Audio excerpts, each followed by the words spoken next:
लेकिन यहाँ इतना जरूर है कि 30 करोड़ रुपया मिल गया तो पूरे हिंदुस्तान के चैनल्स को दिख रहा है कि नोट की गड्डियां गिर रही हैं और सब गदगद। दोस्तों, मैं हूं राजू चौहान। अभी झूठ बोला गया आज तक पर कि 1,26,000 करोड़ कैश पकड़ लिया ईडी सीबीआई ने। कहां से ज्ञान लेकर आते हैं? और आप देख रहे हैं अपना YouTube channel story by Raju. जिस दिन राफेल की जांच होगी, जिस दिन नोटबंदी की जांच होगी, जिस दिन पेगासस की जांच होगी, आधी बीजेपी जेल के अंदर चली जाएगी। दोस्तों, कांग्रेस प्रवक्ता आलोक शर्मा ने बीजेपी प्रवक्ता और साथ ही साथ गोदी मीडिया एंकर अंजना ओम कश्यप की धज्जियां उड़ा दी। जब अंजना ओम कश्यप आलोक शर्मा से भ्रष्टाचार पर सवाल कर रही थी, तब आलोक शर्मा को बहुत भयंकर गुस्सा आ जाता है और आलोक शर्मा ऐसी ऐसी बातें करने लगते हैं जिससे अंजना ओम कश्यप को जोर की मिर्ची लगती है। अंजना ओम कश्यप बिल्कुल खामोश हो जाती हैं, बिल्कुल चुप हो जाती हैं, क्योंकि भ्रष्टाचार पर जिस तरीके की बात बताई जाती है और जिस तरीके से ईडी की कार्रवाई हो रही है, तो आलोक शर्मा ने आरोप लगाया है और जिस तरीके से कार्रवाई होती है वो विपक्षी नेताओं के लिए आफत होती है। यही आलोक शर्मा ने इसी मुद्दे को लेकर बीजेपी प्रवक्ता और अंजना ओम कश्यप की धज्जियां उड़ा दी। आप इस वीडियो को पूरा जरूर देखिएगा और अंजना ओम कश्यप एक बार फिर से वही काम करने जा रही हैं, क्योंकि पहले वो बीजेपी प्रवक्ता से थोड़ा बहुत सवाल पूछ लिया करती थी, लेकिन दोस्तों अब ऐसा नियम आ गया है कि अंजना ओम कश्यप गोदी मीडिया बन गई है। अगर बीजेपी के किसी मंत्री के पीए के नौकर के घर से 30 करोड़ बरामद होते तो आपकी आपका जो आक्रामक अंदाज है वो कुछ और ही होता आज। लेकिन चूंकि देखिए ना, वही हाल है आपका। चूंकि आपके गठबंधन के साथी हैं तो आप उनके लिए भी बैटिंग करने को तैयार हैं। आप कह रहे हैं जांच हो, लेकिन यही अगर बीजेपी के किसी मंत्री के पीए के नौकर के घर से मिलता तो आपके आक्रामकता का स्तर कुछ और नहीं होता। आलोक जी, आपको नहीं लगता है कि ऐसे लोग लोकतंत्र को जो खरीदने निकलते हैं पैसों के दम पर, वो सारी लाइनें जो आपकी आती हैं एकदम धारा प्रवाह बोलते हैं, बड़ा अच्छा बोलते हैं, वो आज भी आपको बोलना चाहिए? मैं बिल्कुल आज भी बोल रहा हूं। मैं 3 एग्जाम्पल देता हूं। पूरे देश को गुमराह किया इसी सरकार ने और आज भी कर रहे हैं कि 1,76,000 करोड़ का घोटाला 2G में हुआ। पूरे हिंदुस्तान के मीडिया ने सब कुछ दिखाया, 2.5 महीने तक संसद नहीं चली। उसके बाद क्लीन चिट किसने दी? इसी बीजेपी की सरकार ने।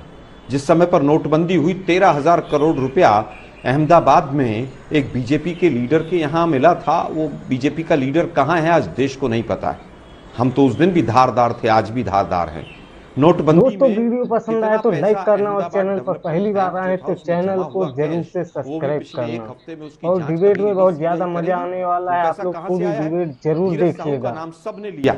आज आप नोट की गड्डियां गिरती हुई दिखा रही हैं। धीरज साहू के बेसमेंट में भी आपने सभी चैनल्स ने दिखाई थी कि गड्डियां गिर रही, लेकिन उसके बाद क्या हुआ? उन्होंने अपना पूरा हिसाब दिया, जहां तक मेरी जानकारी है, और एक दिन भी ईडी सीबीआई ने उनको अपने पास रखने की कोई जहमत तक नहीं उठाई।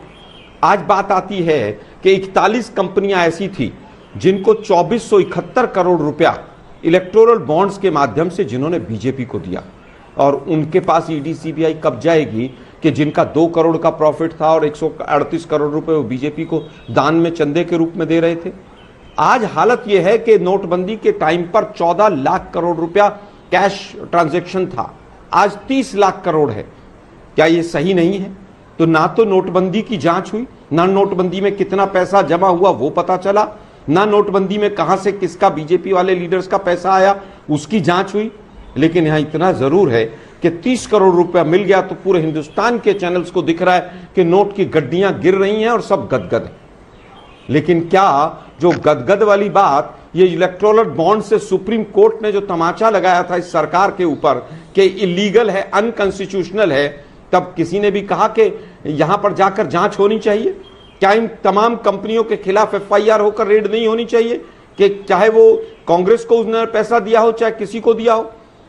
एक इंडियन एक्सप्रेस की न्यूज आई थी कि 25 में से 22 कंपनियां ऐसी थी जिनके ऊपर या तो ईडी की रेड चल रही थी या रेड बंद हो गई थी या बंद कर दी गई। रेड होती है, अगले हफ्ते पैसा पहुंचता है, फिर 3 महीने बाद दोबारा रेड होती है, फिर 1 हफ्ते बाद फिर पैसा पहुंच जाता है। मुझे लगता है कि बहुत गंभीर विषय है ये कि जिस तरह से सेलेक्टिव अप्रोच, कल चुनाव है, कल वोटिंग है, आज कार्रवाई हो रही है। अब अंजना जी, आज कार्रवाई ना क्या हो, हाल है? ये नोट का मिलना आपको ये भी गलत लग रहा है। ये नोट वहां पर पड़ा रहता, छिपा रहता तो बेटर होता। एक सेकंड आलोक जी देखिए, कुछ बातें होती हैं जो कि एकदम अस्वीकार्य होती हैं। मैं बोलना जब धीरज साहू के घर से पैसे मिले थे तब भी चैनल्स ने मतलब आज तक ने दिखाया था। सुनिए ना, जब हम लोग आज दिख रहा है तभी था, और जब इलेक्टोरल बॉन्ड था तब तो आप ही ने मेरे साथ कितनी बहस की है। लेकिन एजेंसीज की कार्रवाई रुकने की क्या जरूरत है? रोकने की क्या जरूरत है? मतलब नहीं, पैसे की बरामदगी हो रही है तब भी आप कह रहे हैं कि गलत है। क्या इलेक्टोरल बॉन्ड्स वाली कंपनियों के यहाँ ईडी सीबीआई गई? मैं आज तक के ऊपर प्रश्न चिन्ह नहीं लगा रहा हूं, आज तक ने दिखाया। मैं केवल ये कह रहा हूं कि ईडी सीबीआई ने क्या उनके यहाँ पर एक भी रेड, जवाब दीजिए, क्या वहां पर एक भी चिट्ठी गई उनके यहाँ? और जो एमएलए मेरा ये बोलना है अंजना जी कि ये दिखाता है कि आप हाल देखिए कि इतना बड़ा चोरी का पैसा मिला और इनको दर्द किस बात का है कि ये पकड़ा क्यों गया। ये चोरी का पैसा पकड़ा जाना दर्द का विषय होता है। ये दिखाता है कि इन लोगों ने करप्शन को और जो ब्लैक मनी की पैरेलल इकोनॉमी है उसको ये स्टैब्लिश करना चाहते हैं देश के अंदर में। उनको प्रधानमंत्री से क्या प्रॉब्लम है कि ऐसा प्रधानमंत्री आए हैं इस देश में जो बोलते हैं भाई मुझे सिफारिश मत कर देना, आप अगर चोर हो तो आप अंदर जाओगे, आप जाके जेल का रोटी खाओगे। प्रधानमंत्री इसमें एकदम क्लियर है, चाहे आप बैंक का लोन लेके रखे हुए हैं, नहीं दे रहे हैं, कोई भी चीज हो, गवर्नमेंट का इंटरफेरेंस जीरो है उसके अंदर में। अब रही बात जहां तक केसेस की, भाई केसेस का तो प्रक्रिया होता है, वो चलता है। अब हेमंत बिस्वा सभापति लोग बहुत परेशान। दोस्तों आपकी इस डिबेट पर क्या राय है कमेंट बॉक्स में कमेंट करके जरूर बताइए, और अब की बार किसकी सरकार कमेंट में जरूर बताइए। रियल चेहरा देश को दिखाए तो ये तो इनको पच नहीं रहा है। इनको 30 करोड़ का पैसा दिख रहा है कि वेलफेयर स्कीम में जो पैसा लगना था वो एक पीए के नौकर के घर में है, तो उसको जस्टिफाई करने के लिए पहुंच चुके हैं। अब बोल रहे बड़ा गलत हुआ, इनकम टैक्स और ये सीबीआई और ये सब मोदी जी के कहने पे चल रही है। भाई चोरी का पैसा नहीं पकड़ेगी तो किसका पैसा पकड़ेगी? एजेंसीज का काम है। हमारा जब संविधान बना था तो सबका रोल उसमें डिफाइंड है, जुडिशरी का रोल डिफाइंड है, इलेक्शन कमीशन का रोल डिफाइंड है, वैसे एजेंसीज का भी रोल डिफाइंड है। सीआरपीसी और आईपीसी जो बना था वो बिल्कुल लॉ को क्लैरिफाई करता है क्या करना है। तो चोर को नहीं पकड़ेंगे तो किसको पकड़ेंगे? और आपको इस पे तकलीफ हो रही है। आप लोग आपको तो आते ही बोलना चाहिए कि बहुत दुख का बात है कि जो पैसा गरीबों के बीच में होना चाहिए था, उनके काम में हो जाए, वो पकड़ा गया है। आपको मोदी जी को आके मुबारकबाद देना चाहिए, बधाई देना चाहिए कि आपने ऐसे देश का निर्माण कर दिया है 10 साल के अंदर में जो किसी भी तरह से चोरी को बर्दाश्त नहीं करता है। आज आपको हर एजेंसी ऑफिसर को थैंक यू बोलना चाहिए, चाहे वो बंगाल में हो, छत्तीसगढ़ में हो, कर्नाटक में हो। 1,26,000 करोड़ रुपया पब्लिक का जो लूट के रखा था लोगों ने निकाला। कैश सीजर है, प्रॉपर्टी और इसकी नहीं है। ये कितना बड़ा उपलब्धि है। और आप इसको आके चैनल पे बोल रहे हैं, वो भी आज तक जैसे बड़े चैनल पे बोल रहे हैं कि बड़ा गलत हुआ है। इस तरह की राजनीति को न ले जाएं। आज सारे लोगों को बधाई देनी चाहिए एजेंसीज को कि इलेक्शन के समय जो पैसा जाता वोटर को खरीदने के लिए, गरीबों को बहलाने के लिए, वो पैसा पकड़ा गया है। आज एजेंसीज जो हैं उनको हमें बधाई देनी चाहिए कि हमारा जो फेस्टिवल ऑफ डेमोक्रेसी है उसको हम लोग बचा रहे हैं।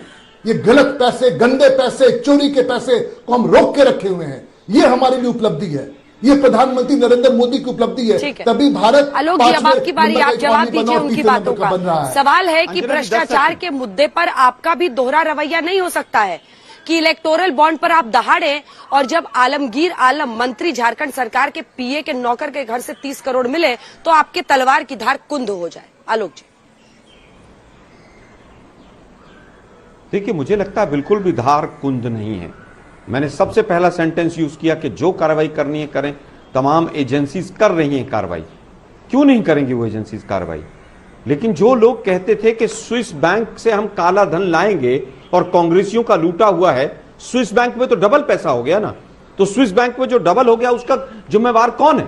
स्विस बैंक के काला धन के धारकों के नाम पर आपने 2014 का चुनाव लड़ा। मैनिफेस्टो के 5वें पेज पर 6ठा पॉइंट क्या लिखा था कि स्पेशल टास्क फोर्स बनाएंगे। कानून में बदलाव लाएंगे और बदलाव लाके 15-15 लाख तो सबके अकाउंट में यूं ही आ जाएंगे। वही को लाला रामदेव घूम रहे थे यहां पर, वो कह रहे थे 4 लाख करोड़ रुपया बाहर जो है काला धन छुपा हुआ, वो कहां चला गया? अभी झूठ बोला गया आज तक पर कि 1,26,000 करोड़ कैश पकड़ लिया ईडी सीबीआई ने। कहां से ज्ञान लेकर आते हैं? प्रॉपर्टीज अटैच हुई हैं और एक भी केस 2014 के बाद, अंजना जी मैं आज तक के दर्शकों को कहता हूं सोचिएगा कि एक भी केस जो मोदी की सरकार ने किया हो और उसमें एक भी व्यक्ति कन्विक्ट हो गया हो और उसमें कांग्रेसी कोई हो तो उसका नाम बताएं मुझे। लेकिन दुर्भाग्य यह है कि कैश ट्रांजैक्शन डबल हो गया। आपने पूरी तरह से पीएमएलए में ऐसे प्रावधान कर दिए कि आपने सरकारें गिराई। 50-50 खोखे के नारे विधानसभा के बाहर लगे, इलेक्ट्रोल बॉन्ड्स अभी सबके सामने। हमारी कोई कुंद नहीं है बातचीत। हम कह रहे हैं कि सबसे भ्रष्टाचारी सरकार अगर कोई है तो वो मोदी जी की सरकार है। जिस दिन राफेल की जांच होगी, जिस दिन नोटबंदी की जांच होगी, जिस दिन पेगासस की जांच होगी, आधी बीजेपी जेल के अंदर चली जाएगी। लेकिन दुर्भाग्य है कि आज जांच एजेंसीज उनकी मुट्ठी में ठीक है। और जांच एजेंसीज के माध्यम से उनको जो कराना है कर लेते हैं। राहुल गांधी जी से कि कभी बैठ के समय मिले तो संविधान देश का पढ़ लें, कभी प्रियम्बल पढ़ लें देश का हमारा, तो इस तरह की बातें करना वो छोड़ देंगे। जाके पब्लिक में कहीं कुछ रिजर्वेशन का वादा करके चले आते हैं, कहीं कुछ भी बोल देते हैं, क्योंकि कभी भी बैठ के उनके जो मैनेजर्स हैं, जो बिल्कुल नॉन पॉलिटिकल लोग हैं, जो कभी इलेक्शन नहीं लड़े हैं, उनको कुछ नहीं पता है कि देश कैसे चलता है, वो लोग उनको आइडिया देते हैं और वो कुछ भी बोल देते हैं। भारत का संविधान बहुत बोल्ड अक्षरों में लिखा हुआ है और माननीय प्रधानमंत्री जी ने क्लियरली बोला है कि संविधान में कोई हाथ नहीं लगा सकता, जो लिखा है वही होगा। देखिए, कैश मिलता है, जब जनता देखती है तो उसको भी एक अजीब सा गुस्सा आता है ना लोगों के मन में। दोस्तों, आपने ये पूरी डिबेट देखी, आपको यह डिबेट कैसी लगी? आप अपनी राय कमेंट बॉक्स में जरूर बताएं।